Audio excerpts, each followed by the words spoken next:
এই মুহূৰ্তত অসমৰ প্ৰত্যেকগৰাকী জনসাধাৰণলৈ দিবলৈ লৈছোঁ ডাঙৰ খবৰ। আজি হৈছে 11 আগষ্ট। আজি অসমৰ লাখ লাখ দুখীয়াসকললৈ কেইখনমান চৰকাৰী আঁচনি লৈ দিবলৈ লৈছোঁ ডাঙৰ খবৰ। তো যিসকল মানুহে ভিডিঅ'টোত ক্লিক কৰিছে অনুগ্ৰহ কৰি ভিডিঅ'টো স্কিপ নকৰি প্ৰথমৰ পৰা শেষলৈ চাই থাকিব, কিয়নো এইটো ভিডিঅ'ৰ মাজত কৃষকসকলক 3000কৈ টকা প্ৰদানৰ পৰা আৰম্ভ কৰি আত্মসহায়ক গোটৰ মহিলাসকলক 10000কৈ টকা কেতিয়া প্ৰদান কৰিব এই বিষয়ত আপোনালোকক কেইখনমান গুৰুত্বপূৰ্ণ খবৰ প্ৰদান কৰিম। তো অনুগ্ৰহ কৰি ভিডিঅ'টো স্কিপ নকৰি প্ৰথমৰ পৰা শেষলৈ চাব, আৰু মোৰ চেনেলত নতুন হ'লে প্লিজ চেনেলটো ছাবস্ক্ৰাইব কৰি মোৰ লগত থাকিব, আৰু ভিডিঅ'টো ভাল লাগিলে অনুগ্ৰহ কৰি শ্বেয়াৰ কৰি দিব। তো বলক ভিডিঅ'টো আৰম্ভ কৰি আজি প্ৰথমটো গুৰুত্বপূৰ্ণ খবৰ বিষয়ে বিস্তাৰিত জানি লওঁ। তো আজি প্ৰথমটো গুৰুত্বপূৰ্ণ খবৰ হ'ল কৃষকসকলৰ বাবে। তো কৃষকসকলৰ বাবে প্ৰধানমন্ত্ৰী কিষাণ সন্মান নিধিৰ পৰা এখন বিশেষ আপডেট প্ৰদান কৰিছে। তো ইয়াতে কোৱা অনুযায়ী কৃষকসকলে প্ৰতি মাহতে পাব 3000কৈ টকা। তো কোনবোৰ কৃষকে পাব, কোনখন আঁচনিৰ জৰিয়তে পাব আপোনালোকক বিতংভাৱে জনাই আছোঁ। অনুগ্ৰহ কৰি ভিডিঅ'টো স্কিপ নকৰি চাই থাকিব। তো ইয়াতে লিখা আছে central government provided pension of ৰেছ 3000 to farmers every month under PM Kisan Maandhan scheme.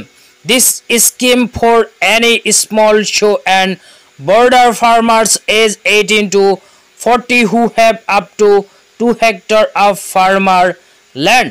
তো যিসকল মানুহৰ বয়স 18 পৰা আৰম্ভ কৰি 40 বছৰ লগতে অতি কমেও 2 হেক্টৰ কৃষিভূমি আছে, সেইসকল মানুহেই কিন্তু এইখন আঁচনিত আবেদন কৰি প্ৰতিমাহে 3000কৈ টকা লাভ কৰিব। কোনখন আঁচনি এতিয়া আপোনালোকক বিতংভাৱে জনাই আছোঁ, অনুগ্ৰহ কৰি ভিডিঅ'টো স্কিপ নকৰি চাই থাকিব। তো তাৰপিছত এনেকুৱা আৰু এখন নটিফিকেশ্যন জাৰি কৰিছে, ইয়াতে লিখা আছে PM কিষাণ মানধন যোজনা। তাৰপিছত আৰু লিখা আছে কিষাণों के भविष्य को रखे सुरक्षित, 60 साल उम्र की आयु में पाए प्रतिमाह 3000 की पेंशन। তো ইয়াতে কোৱা অনুযায়ী যিসকল কৃষকে PM কিষাণ মানধন যোজনাত আবেদন কৰিব সেইসকল কৃষকক 60 বছৰ সম্পূৰ্ণ হোৱাৰ পিছত প্ৰতিমাহে প্ৰদান কৰিব ভাৰত চৰকাৰে 3000কৈ টকা। তো যিসকল কৃষকৰ বয়স 18 পৰা আৰম্ভ কৰি 40 বছৰৰ ভিতৰত লগতে 2 হেক্টৰকৈ কৃষিভূমি আছে, সেইসকল কৃষকে PM মানধন যোজনাত কৰিব পাৰিব আবেদন। তো আবেদন কৰাৰ পিছত কৃষকজনৰ বয়স যেতিয়া 60 বছৰ সম্পূৰ্ণ হ'ব, 60 বছৰ সম্পূৰ্ণ হোৱাৰ পিছত প্ৰতিমাহে লাভ কৰিব 3000কৈ টকা। তো আপোনালোকে যদি এইখন আঁচনিত আবেদন কৰিব বিচাৰে তেন্তে এইটো ভিডিঅ'ৰ কমেণ্ট বক্সত কমেণ্ট কৰি জনাই দিব, তেন্তে ইয়াৰ নেক্সট ভিডিঅ'ত আৰু বিস্তাৰিত আপোনালোকক জনাই দিম। তো এতিয়া আপোনালোকক দিবলৈ লৈছোঁ আজি দ্বিতীয়টো খুবেই গুৰুত্বপূৰ্ণ খবৰ। তো আজি দ্বিতীয়টো গুৰুত্বপূৰ্ণ খবৰ হ'ল বানপানীত ক্ষতিগ্ৰস্ত হোৱা দুখীয়াসকলৰ বাবে। তো আপোনালোকে মোবাইল স্ক্ৰীনত চাব পাৰিছে CMO আছামৰ ফালৰ পৰা এনেকুৱা এখন আপডেট প্ৰদান কৰিছে। তো ইয়াতে কি লিখা আছে বিতংভাৱে আপোনালোকক পঢ়ি শুনাই দিছোঁ।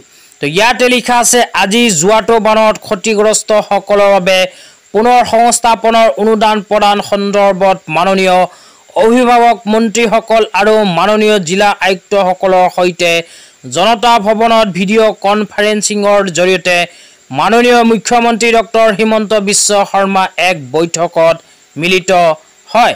বিতং আলোচনাৰ অন্তত আগষ্টৰ ভিতৰতে পুনৰ সংস্থাপন অনুদান প্ৰদান কৰাৰ কথা ঘোষণা কৰে। মাননীয় মুখ্যমন্ত্ৰীয়ে জিলা আয়ুক্তসকলক অভিভাৱক মন্ত্ৰীসকলৰ লগত আলোচনা কৰি অনুদান পাবলগীয়া লোকৰ তালিকা পুনৰ পৰীক্ষণ কৰি নিৰ্ধাৰিত সময়ৰ ভিতৰত প্ৰেৰণ কৰিবলৈ নিৰ্দেশ প্ৰদান কৰে। তো যিসকল দুখীয়া মানুহৰ যোৱা বানপানীত ক্ষয়ক্ষতি হৈছে সেইসকল দুখীয়া মানুহক কিন্তু অসম চৰকাৰে প্ৰদান কৰিব আৰ্থিক সাহায্য। তো আপোনালোকৰ যদি যোৱা বানপানীত ক্ষয়ক্ষতি হৈছে তেন্তে আপোনালোকে আৰু অপেক্ষা কৰিব নালাগে। তো অসম চৰকাৰে চলিত আগষ্ট মাহতেই বানপানীৰ ক্ষতিপূৰণ হিচাপে পুনৰ সংস্থাপন বা আৰ্থিক সাহায্য আপোনালোকক প্ৰদান কৰিব। তো আপোনালোকে অসমৰ কোনখন জিলাৰ পৰা ভিডিঅ'টো চাই আছে, লগতে আপোনাৰ অঞ্চলত বানপানী হৈছিল নেকি এইটো ভিডিঅ'ৰ কমেণ্ট বক্সত কমেণ্ট কৰি জনাই দিবলৈ নাপাহৰিব। তো এতিয়া আপোনালোকক দিবলৈ ওলাইছো আজি তৃতীয়টো খুবেই গুৰুত্বপূৰ্ণ খবৰ। অনুগ্ৰহ কৰি ভিডিঅ'টো স্কিপ নকৰি চাই থাকিব। তো আজি তৃতীয়টো গুৰুত্বপূৰ্ণ খবৰ হ'ল অসমৰ শিক্ষিত নিবনুৱা যুৱক যুৱতীসকলৰ বাবে। অসমৰ শিক্ষিত নিবনুৱা যুৱক যুৱতীসকলে অহা 15 আগষ্ট 2024 তাৰিখৰ পূৰ্বে কৰিব লাগিব এখন বিশেষ কাম। তো কি কাম কৰিব লাগিব এতিয়া আপোনালোকক বিস্তাৰিত জনাইছো। অনুগ্ৰহ কৰি ভিডিঅ'টো স্কিপ নকৰি চাই থাকিব। তো আপোনালোকে মোবাইল স্ক্ৰীনত চাব পাৰিছে এনেকৈ এখন আপডেট ইতিমধ্যে আমাৰ হাতত আহি পৰিছে। তো ইয়াতে লিখা আছে যিসকল প্ৰাৰ্থীয়ে 2 জানুৱাৰী 2024 চনৰ আগতে নিয়োগ বিনিময় কেন্দ্ৰত পঞ্জীয়ন কৰিছিল তেওঁলোকক 15 আগষ্ট 2024 তাৰিখৰ ভিতৰত সেৱা হেতু পৰ্টেলত পুনৰ পৰীক্ষণ কৰিবলৈ অনুৰোধ জনোৱা হ'ল। অন্যথা তেওঁলোকৰ পঞ্জীয়ন বাতিল কৰা হ'ব। আপুনি যদি এতিয়াও নিয়োগ ক্ষেত্ৰত অধিক ফলপ্ৰসূ সুবিধাৰ বাবে পুনৰ পঞ্জীয়ন কৰি নিজৰ প্ৰফাইল আপডেট কৰি লোৱা নাই অনতি পলমে পুনৰ পৰীক্ষণ কৰক। ইয়াতে কোৱা অনুযায়ী যিসকল শিক্ষিত নিবনুৱা যুৱক যুৱতীসকলে 2 জানুৱাৰী 2024 তাৰিখৰ পূৰ্বে এমপ্লয়মেণ্ট এক্সচেঞ্জৰ চাৰ্টিফিকেট বনাইছিল সেইসকল শিক্ষিত নিবনুৱা যুৱক যুৱতীসকলে অহা 15 আগষ্ট 2024 তাৰিখৰ ভিতৰত নিজৰ এমপ্লয়মেণ্ট এক্সচেঞ্জৰ ৰেজিষ্ট্ৰেশ্যনখন কিন্তু পুনৰ পঞ্জীয়ন কৰিব লাগিব। অন্যথা আপোনাৰ এমপ্লয়মেণ্ট এক্সচেঞ্জৰ ৰেজিষ্ট্ৰেশ্যন কিন্তু বাতিল হ'ব আৰু আপোনালোকৰ এমপ্লয়মেণ্ট এক্সচেঞ্জ চাৰ্টিফিকেটখন কিন্তু হ'ব পাৰে বাতিল। সেইকাৰণে যিসকল ল'ৰা ছোৱালীয়ে 2024 চনৰ 2 জানুৱাৰী তাৰিখৰ পূৰ্বে এমপ্লয়মেণ্ট এক্সচেঞ্জৰ চাৰ্টিফিকেট বনাইছিল সেইসকল শিক্ষিত নিবনুৱা যুৱক যুৱতীয়ে সেৱা হেতু পৰ্টেলত গৈ নিজৰ পঞ্জীয়নখন অহা 15 আগষ্ট 2024 তাৰিখৰ পূৰ্বে ৰিনিউ কৰিব লাগিব। তো এতিয়া আপোনালোকক দিবলৈ ওলাইছো আজি চতুৰ্থটো খুবেই গুৰুত্বপূৰ্ণ খবৰ। অনুগ্ৰহ কৰি ভিডিঅ'টো স্কিপ নকৰি চাই থাকিব। তো আজি চতুৰ্থটো গুৰুত্বপূৰ্ণ খবৰ হ'ল আত্মসহায়ক গোটৰ মহিলাসকলৰ বাবে। তো যিসকল আত্মসহায়ক গোটৰ মহিলাসকলে 10,000কৈ টকা পোৱাৰ বাবে ফৰ্ম ফিলআপ কৰি জমা দিছিল সেইসকল আত্মসহায়ক গোটৰ মহিলাসকলক 10,000কৈ টকা প্ৰদানক লৈ অসমৰ মুখ্যমন্ত্ৰী ডাঙৰীয়াই এখন বিশেষ সিদ্ধান্ত গ্ৰহণ কৰিছে। তো যিসকল আত্মসহায়ক গোটৰ মহিলাসকলে 10,000কৈ টকা পোৱাৰ বাবে মুখ্যমন্ত্ৰী মহিলা উদ্যমিতা অভিযান আঁচনিৰ ফৰ্ম ফিলআপ কৰি জমা দিছিল সেইসকল আত্মসহায়ক গোটৰ মহিলাসকলক অসম চৰকাৰে 10,000কৈ টকা কেতিয়া প্ৰদান কৰিব এই বিষয়ত কি আপডেট আহিছে এতিয়া আপোনালোকক বিস্তাৰিত জনাই দিছো। অনুগ্ৰহ কৰি ভিডিঅ'টো স্কিপ নকৰি চাই থাকিব। তো আপোনালোকে মোবাইল স্ক্ৰীনত চাব পাৰিছে অসমৰ মুখ্যমন্ত্ৰী ডক্টৰ হিমন্ত বিশ্ব শৰ্মা ছাৰে এনেকৈ এখন আপডেট প্ৰদান কৰিছে। তো ইয়াতে লিখা আছে আমি অসমৰ মহিলা আত্মসহায়ক গোটৰ সকলো সদস্যকে 10,000 টকাকৈ দিয়াৰ দিশে আগবাঢ়িছো। এই টকা উভতাই দিয়াৰ প্ৰয়োজন নাই।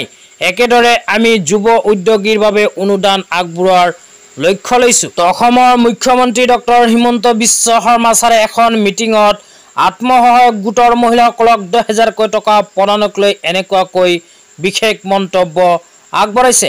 লগতে আৰু কৈছে যিসকল আত্মসহায়ক গোটৰ মহিলাসকলে মুখ্যমন্ত্ৰী মহিলা উদ্যমিতা অভিযান আঁচনিৰ ইলিজিবিলিটি ক্ৰাইটেৰিয়াৰ ভিতৰত পৰিব সেইসকল আত্মসহায়ক গোটৰ মহিলাসকলক 1, 2 আৰু 3 মাহৰ ভিতৰত প্ৰদান কৰিব 10,000কৈ টকা। তো 10,000 টকাটো পোৱাৰ কাৰণে আৰু কেইদিনমান আপোনালোকৰ কৰিব লাগিব অপেক্ষা। তো আজি ইমানেই। ভিডিঅ'টো চাই কেনে পালে নিশ্চয় কমেণ্ট কৰি জনাই দিব। তো ধন্যবাদ।